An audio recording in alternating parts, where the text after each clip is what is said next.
बिस्मिल्लाहिर्रहमानिर्रहीम। Welcome to my YouTube channel. अस्सलाम वालेकुम क्लास 9। उम्मीद है आप सब खैरियत से होंगे। आज हम करेंगे unit number 9 exercise 9.4 question number 2 and 3। So start करेंगे। क्वेश्चन नंबर 2 है हमारे पास। In a parallelogram A B C D measurement A B is equal to 10 centimetre, measurement A D is equal to 6 centimetre and measure angle B A D is equal to 45 degree. Calculate the area of A B C D. आपको एक parallelogram दी गई है, उसमें उसने यहाँ पे आपको length भी दे दी है और एक एंगल भी दे दिया है। आपने उसका एरिया फाइंड करना है। सो स्टार्ट करेंगे। यहाँ पे देखें कि आपके पास जो फ़र्ज़ करें इस तरह से एक पैरेललोग्राम है, ठीक है। इसको हम नेम दे लेते हैं, इसको हम ए का नेम दे लेते हैं, ठीक है, और इसको हम बी कह लेते हैं। ये आपके पास सी है और ये आपके पास डी है, ठीक है। अब आपने क्या करना है, इसका एरिया जो है वो फाइंड करना है, ठीक है। अब यहाँ पे उसने कहा है कि ये वाला जो एंगल है A measurement angle B A D उसने दिया था, ठीक है, बी ए डी, ये वाला जो एंगल है वो कितना दिया 45। सो यहाँ पे आप कह सकते हैं कि ये 45 डिग्री यहाँ पे आपको दिया गया था, ठीक है। अब आपने एरिया फाइंड करना है। अब जो पैरेललोग्राम का एरिया है वो इक्वल होता है आपके पास बेस मल्टीप्लाई बाय हाइट, ठीक है। ये बेस और इस तरह से हाइट। अब जो हाइट है ना वो यहाँ पे इस तरह से नहीं लेनी है आपने। हाइट का मीन है कि आपने ये वाली जो हाइट है ना वो इस तरह से होगी, वो फाइंड करनी है। इस वाली को हम ई का नेम दे लेते हैं, ठीक है। अब बेसिकली आपके पास जो बेस है ना उसकी वैल्यू उसने आपको दी है। उसने कहा है मेजरमेंट ए बी उसने कितनी दी है 10 सेंटीमीटर। तो ए और बी की मेजरमेंट कितनी है 10 सेंटीमीटर। उसने कहा मेजरमेंट ए डी 6 सेंटीमीटर। ए और डी की मेजरमेंट उसने दे दी है, आपको गिवन है 6 सेंटीमीटर। आपने एरिया फाइंड करना है। उसके लिए ये बेस तो आपके पास है, लेकिन हाइट जो है वो इस तरह से स्ट्रेट बिल्कुल सीधी लाइन में होनी चाहिए थी, ठीक है। तो उसके लिए क्या है, आपके पास जो डी और ई है ना ये वैल्यू आपने फाइंड करनी है, ठीक है। अब डी और ई की वैल्यू फाइंड करने के लिए आप देखेंगे कि आप इसकी वैल्यू जो है वो किस वे में फाइंड कर सकते हैं, ठीक है। तो इसमें फाइंड करने के लिए जो उसने एंगल दिया है ना इसको हम यूज़ करेंगे। अब ये यहाँ से आप अगर देखें तो ये आपके पास एक राइट एंगल ट्राइंगल बन रही है, ठीक है। यहाँ पे ये 90 का एंगल है, इसके सामने ये हाइपोटेन्यूज की वैल्यू है, ये आपके पास बेस है, ठीक है, और ये एंगल उसने आपको दिया हुआ है। तो यहाँ से आपके पास एंगल भी है, एक साइड भी है, सेकेंड साइड आप जो है फाइंड करना चाह रहे हैं जो कि ये परपेंडिकुलर है। सो हम क्या करेंगे, रेशो यूज़ करेंगे। किसकी रेशो, ट्रिग्नोमेट्री रेशो, जिसमें आपके पास जो हाइपोटेन्यूज की वैल्यू आपको गिवन है वो यूज़ हो जाए और परपेंडिकुलर की यूज़ हो जाए। आपके पास एंगल भी है, ठीक है। सो वो हम ट्रिग्नोमेट्रिक रेशो के अकॉर्डिंग करेंगे। लेकिन सबसे पहले हम यहाँ पे एरिया राइट कर लेते हैं। एरिया जो आपने फाइंड करना है उसका फॉर्मूला आपके पास है बेस मल्टीप्लाई बाय हाइट, ठीक है। अब बेस तो आपके पास है, हाइट ये वाली आपने फाइंड करनी है। उसको हम अब यहाँ से जो आपको ट्राइंगल दी गई है, ठीक है, राइट एंगल ट्राइंगल है, उसके अकॉर्डिंग सॉल्व करेंगे, ठीक है। सो यहाँ पे जो वैल्यू आपके पास होती है ट्रिग्नोमेट्रिक रेशो में साइन थीटा आपके पास इक्वल होता है परपेंडिकुलर ओवर हाइपोटेन्यूज के, ठीक है, परपेंडिकुलर ओवर हाइपोटेन्यूज। अब थीटा जो है वो एंगल है वो 45 दिया गया है। परपेंडिकुलर ये डी और ई जो है वो आपने फाइंड करना है, ठीक है। और हाइपोटेन्यूज ए और डी है उसकी वैल्यू आपको दी गई है जो कि है 6 सेंटीमीटर। सो यहाँ पे हम साइन 45 पुट कर लेंगे। Sine 45 degree is equal to perpendicular की प्लेस पे डी और ई हम यहाँ पे इस तरह से डी और ई राइट कर लेते हैं ओवर हाइपोटेन्यूज की वैल्यू ए और डी है। सो यहाँ पे हम ए डी लगा लेते हैं, ठीक है। अब इनकी वैल्यूज पुट कर लें। साइन 45 है, आपने कैलकुलेटर से चेक कर लेना है साइन 45 की क्या वैल्यू आती है। साइन प्रेस करें, 45 प्रेस करें तो 0.707 आ जाएगा आपके पास, ठीक है।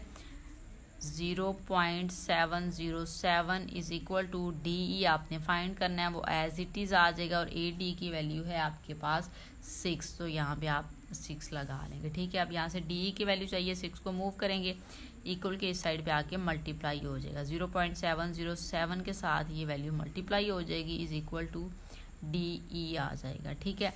इस वैल्यू को आप कैलकुलेटर पे जो है वो मल्टीप्लाई कर सकते हैं। मल्टीप्लाई बाय 6 करें, वैल्यू आ जाएगी 4.242, ठीक है, 4.242 डी ई की वैल्यू आपके पास आ गई है, ठीक है। मीन हमारे पास अब हाइट भी आ गई है, डी और ई की वैल्यू हमारे पास आ गई है 4.242, ठीक है। ये आपके पास हाइट आ गई है, बेस की वैल्यू ये 10 दी गई। अब हम एरिया फाइंड कर लेंगे। सो यहाँ पे हम राइट करेंगे area, formula base multiply by height था, बेस की वैल्यू है 10 मल्टीप्लाई हाइट की वैल्यू आपने फाइंड किया, यहाँ पे आप सेंटीमीटर लगा सकते हैं, ठीक है। 4.242, इसको आप 10 के साथ अगर मल्टीप्लाई करते हैं तो 42.42 आ जाएगा, ठीक है।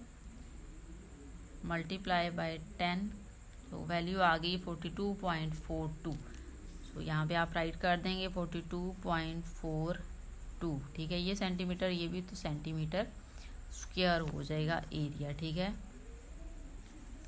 यहाँ पे आप राइट कर सकते हैं the area of parallelogram, the area of parallelogram, parallelogram कौन सी थी आपके पास, A B C and D, ठीक है, इज 42.42 सेंटीमीटर स्क्वायर, ठीक है। तो इस तरह से आपने लास्ट पे जो है वो स्टेटमेंट राइट कर देनी है। क्वेश्चन को एक बार रिव्यू कर लेते हैं। क्वेश्चन नंबर 2 आपको दिया गया था in a parallelogram A B C D, कि आपके पास एक पैरेललोग्राम है ए बी सी डी, उसमें मेजरमेंट ए बी दे दी गई, आपको मेजरमेंट ए डी दे दी गई, एंगल दे दिया गया जो ए पे था 45 डिग्री का, आपने एरिया काउंट करना था, उसका कैलकुलेट करना था।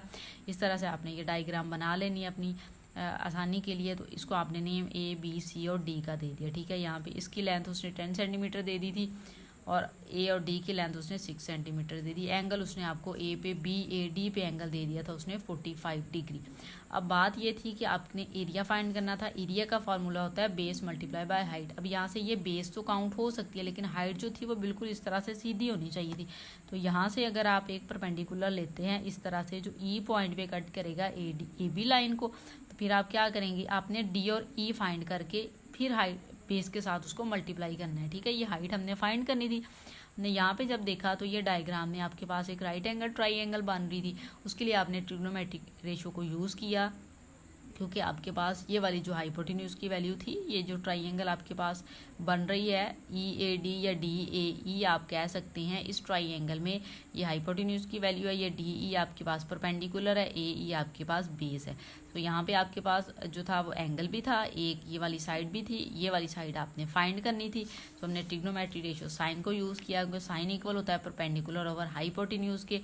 तो साइन थीटा, थीटा की प्लेस पे 45 लगाया, perpendicular over hypotenuse, perpendicular D और ए डी के इक्वल हाइपोटेन्यूज आ गया। डी ई की वैल्यू आपने फाइंड करनी थी, ए बी डी की वैल्यू आपके पास थी जो कि 6 थी, साइन 45 आपने कैलकुलेटर पे लिया, ये आ गया, 6 को मूव किया दूसरी साइड, तो यहाँ पे जाके ये मल्टीप्लाई हुआ, सो ये वैल्यू आ गई। अब आपने क्या किया, ये आपके पास हाइट आ गई थी, इसको मल्टीप्लाई कर लिया बेस के साथ, तो 42.42 आपके पास एरिया आ गया पैरेललोग्राम का।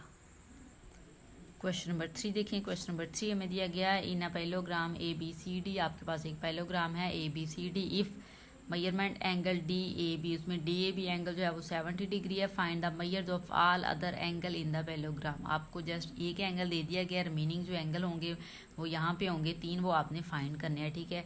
इसको हम नेम दे लेते हैं ए का, बी का, सी का और डी का, ठीक है। अब उसने आपको जो एंगल दिया उसने कहा डी ए बी एंगल उसने आपको मीन ये वाला एंगल जो है वो 70 डिग्री दे दिया गया। एंगल ये वाले आपने जो रिमेनिंग एंगल हैं वो फाइंड करने हैं, ठीक है। मीन आपने बी एंगल फाइंड करना है, A B C D, A B C angle कह सकते हैं या सी बी ए एंगल कह सकते हैं। फिर जब सी फाइंड करना है तो बी सी डी कह सकते हैं, ठीक है। जब डी फाइंड करना है तो ए डी सी एंगल आप कह सकते हैं। ये मीन आपने एंगल फाइंड करने हैं। पैरेललोग्राम दी गई, जब पैरेललोग्राम दी गई हो इसमें आपके पास जो ऑपोजिट एंगल होते हैं वो इक्वल होते हैं, ठीक है। अब ऑपोजिट एंगल ए एंगल के ऑपोजिट एंगल कौन सा है, ये सी वाला, ठीक है। सो यहाँ पे हम अब ये एंगल जो है वो फाइंड कर लेते हैं। जो गिवन डाटा है उसको हम राइट करेंगे। पहले आपके पास जो गिवन डाटा है measurement angle D A B है आपके पास, जो कि है 70 डिग्री, ठीक है। अब आपने एंगल ये वाला सी वाला फाइंड करना है। सो यहाँ पे हम स्टेटमेंट अब राइट करेंगे, since opposite angles are equal, opposite angle equal अगर होते हैं so measurement B C D जो है वो भी आपके पास यहाँ पे एंगल लगा लें 70 डिग्री ही होगा। ये वाला एंगल अगर एक जो है वो 70 का है, इसका ऑपोजिट एंगल सी बन रहा है वो भी 70 डिग्री का ही होगा। ठीक है, अब आपके पास जो रिमेनिंग एंगल है वो आपने फाइंड करने हैं, जो कि बी और ये डी वाला एंगल है। ठीक है, तो इसको फाइंड करने के लिए अगर आप देखें कि ये वाला एंगल आपके पास है, अगर हम यहाँ से ये वाला एंगल फाइंड कर लेंगे तो हम ये वाला एंगल इजीली फाइंड कर सकते हैं, क्योंकि ये ऑपोजिट एंगल होंगे। ठीक है, तो इसके लिए यहाँ पे आप एक चीज़ देखेंगे कि ये वाले जो एंगल हैं ये आपके पास सप्लीमेंट्री एंगल होते हैं। ठीक है, सप्लीमेंट्री एंगल के टू एंगल्स का जो सम है वो 180 के इक्वल होता है। ये एडजेसेंट एंगल है। ठीक है, साथ साथ वाले एंगल्स जो हैं इनका सम किसके इक्वल होता है, 180 के इक्वल होता है।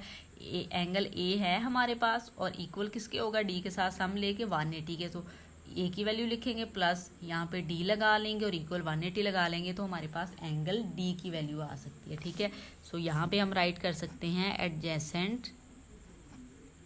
Adjacent angles are supplementary. ठीक है, सप्लीमेंट्री का मीन है कि टू एंगल्स का सम जो है वो आपके पास 180 के इक्वल होगा। अब यहाँ पे एंगल जो है वो आपके पास है मेजरमेंट एंगल, ये देखें BAD। सो हम इसको राइट करेंगे BAD प्लस सेकंड एंगल जो आपके पास बन रहा है वो ये देखें AD और C या CDA आप बना सकते हैं। सो A यहाँ पे आप राइट कर लें पहले, measurement angle ADC is equal to 180 degree होंगे। ठीक है, कि ये सप्लीमेंट्री एंगल हैं, दो एंगल्स का सम 180 के इक्वल और वो एडजेसेंट एंगल हैं सॉरी। अब BAD की वैल्यू जो है वो आपके पास है 70 डिग्री प्लस ये वाला आपने एंगल फाइंड करना है, measurement angle ADC is equal to 180 degree as it is आ जाएगा। यहाँ से फिर आप क्या करेंगे, इस वाली वैल्यू को मूव करेंगे, इक्वल की दूसरी साइड पे जाएगा माइनस हो जाएगा। ये वैल्यू ऐसे राइट करें, measurement angle ADC is equal to 180 degree minus 70 degree. अब 180 में से आप 70 माइनस करें 110 डिग्री आ जाएगा।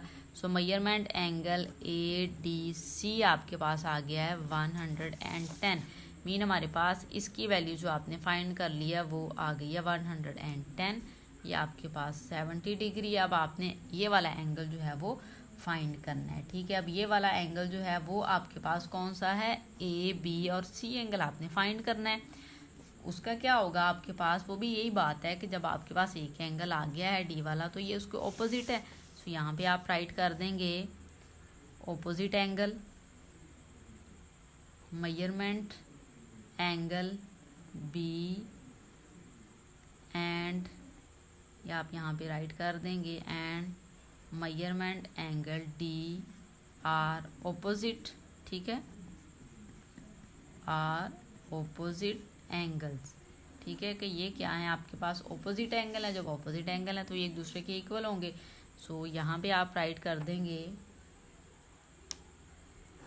Also measurement angle ABC is equal to 110, कि ये आप देख लें कि ऑपोजिट एंगल है। मेजरमेंट ADC एंगल D पे जो एंगल बन रहा है उसकी वैल्यू 110 आ रही है। सो जो आपका ऑपोजिट एंगल है B पे बनेगा उसकी वैल्यू भी आपके पास 110 डिग्री आ जाएगी। ठीक है, सो इस तरह से जो है आपने ये क्वेश्चन सॉल्व कर लेनी है। वीडियो अच्छी लगे तो लाइक एंड शेयर ज़रूर करें। Thank you.